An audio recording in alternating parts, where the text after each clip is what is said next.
What's up, YouTube? And if you guessed correctly about this surprise video, man, take a look at the center. ASAP PJ NYC, the cheesing center from 2K15, led Sunset Beach and wins throughout all of 2K15. Nobody topped him in 2K15 on Sunset Beach. And as soon as he took that crown, he held it forever. And I give him props for doing that, but I don't give him props for this. Now, as you can see, he's going around triple teaming, double teaming with this big 7'3" center. And you're going to see when he gets the ball on offense, he's going to cheese his way up the court by using dribble moves, and we can barely rip him. We do get him a couple of times, but look at all the moves he can do. Look at all the dribble moves that his big man can do. He's just dribbling, goes into the post.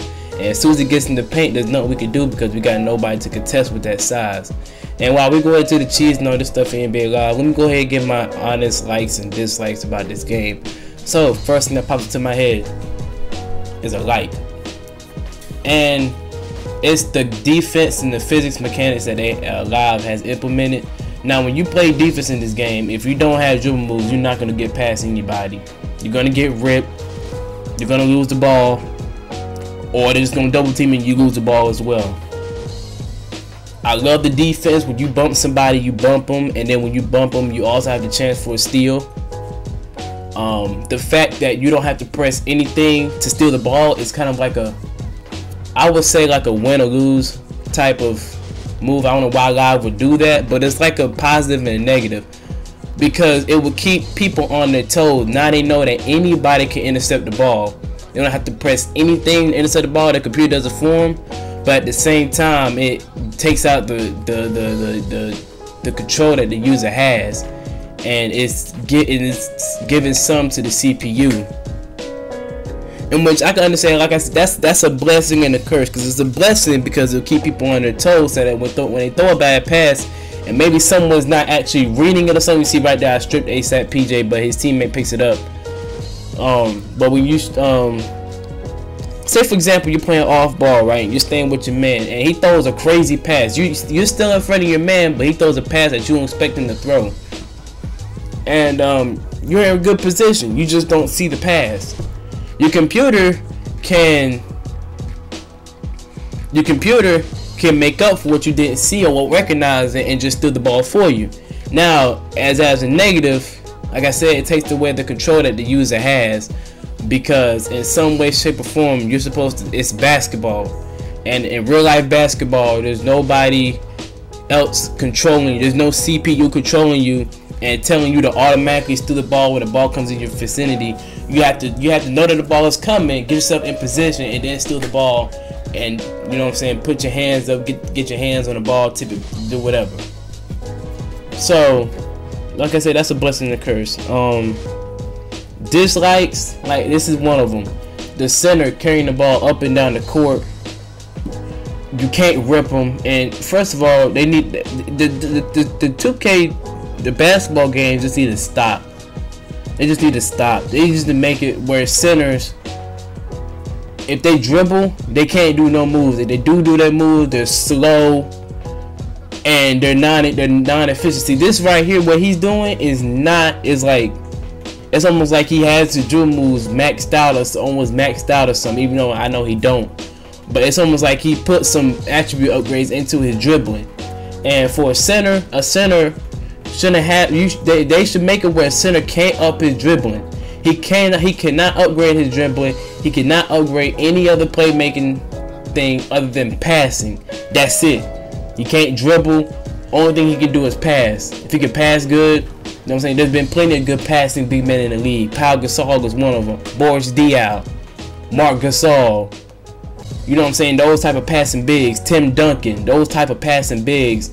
But you don't see them dribbling the ball, doing spin moves between the legs through millions of point guards on the court. So that needs to be toned down. They just need to have no dribble moves at all. Like, they can't do no. If they do it between the leg, they need to have an animation where if they do it too many times, he just loses the ball and it just goes over where somewhere, like hits his foot and it goes out of bounds, or he just like doesn't have a handle on it and he loses it himself. You know what I'm saying? Something like that. You just can't have a center going court dribbling and doing like he do. See, and because of this, he actually made it a game. And it's frustrating because I thought Live was taking this out, because look at this spin.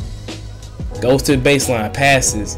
Even though this dude right here, Killer Shooter, I bet you if Killer Shooter would have been CPU, they probably would have won this. Because ASAP scored all the points, almost all their points. He didn't miss a single field goal because he's a 7'3" center. So, and then when a center gets in the paint and Live, there's nothing you can do. Especially if you're only a small forward or shooting guard. There's nothing that you can really do. But you can tell he has no defense, no nothing. And this got me wondering, how is this gonna fare in 2K16? This really got me wondering, what is 2K16 going to do about this big man cheese?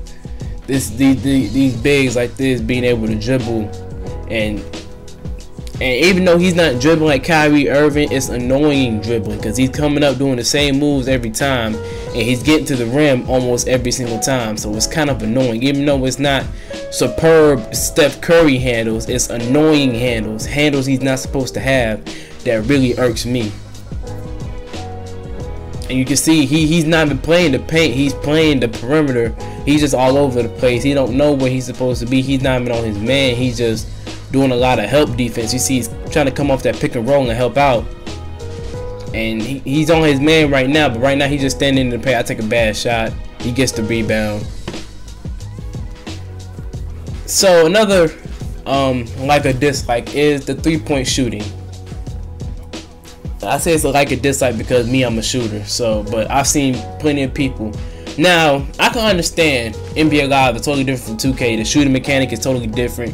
You can actually pull up and hit a 3 better in Live now than you can in 2K.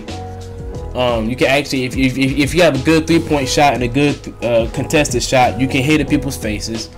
Like when they right up on you, like a KD shot, you just throw it up and it goes in. Those type of shots you can hit in Live and you can't hit in 2K. Those type of shots, now I don't mind them, but they can kind of get outrageous sometimes. If there's a 6'4" guard on me, if I'm guarding a 6'4" point guard or shooting guard, and I put my hand up, he's supposed to miss.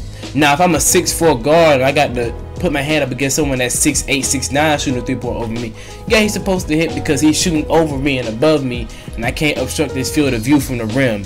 So, of course, he's going to hit the shot more than I can if he was guarding me. If I was guarding him, it'd be a totally different story. It'd be the opposite. But the 3-point shooting can get a little out of hand, especially if you're playing a team that are full of 2K cheesers, and they trying to bring that 2K cheese into Live. Now I don't know what is up with all y'all 2K cheesers coming to Live and bringing that BS, but that's sad. You're gonna try to bring cheese from a whole different company. You're gonna try to bring cheese from another company into a new game from another company. What sense does that make? This is a whole nother game, a whole nother company, and you're taking cheese from an old game from last year, and you're gonna try to win in this year. Now I came across a couple of teams who actually won like that. It was just so frustrating because there was nothing I could do. First of all, I was playing with randoms. Second of all, these guys were just hitting 3-pointers beyond 3-pointers, just 3-pointers, 3-pointers, 3-pointers, like it was 2K15 all over again. And it was frustrating, yes it was, and I don't know what happened here. I have this sometimes. I press square one time and my guy just goes jumping like he's playing hopscotch or something. But really, off the top of my head, and the look at this video, that's all the likes and dislikes I could come up with as we're about to win this game. I forgot how we did it. We're about to see right here. You see I'm driving. I kick it over. I'm not kicking it over to this dude. I can't really see his name. He takes all the way, gets a crazy layup. And that was actually H&IC charge. That was actually his first point. But I hope you guys enjoyed this video, man. And this goes to show you that you can't cheese Live if you're a center. You can't do it. It's not possible. You'll end up losing. Barely. Hope you guys enjoyed this video, man. This was just something light, you know what I'm saying? But y'all be easy, man. Peace.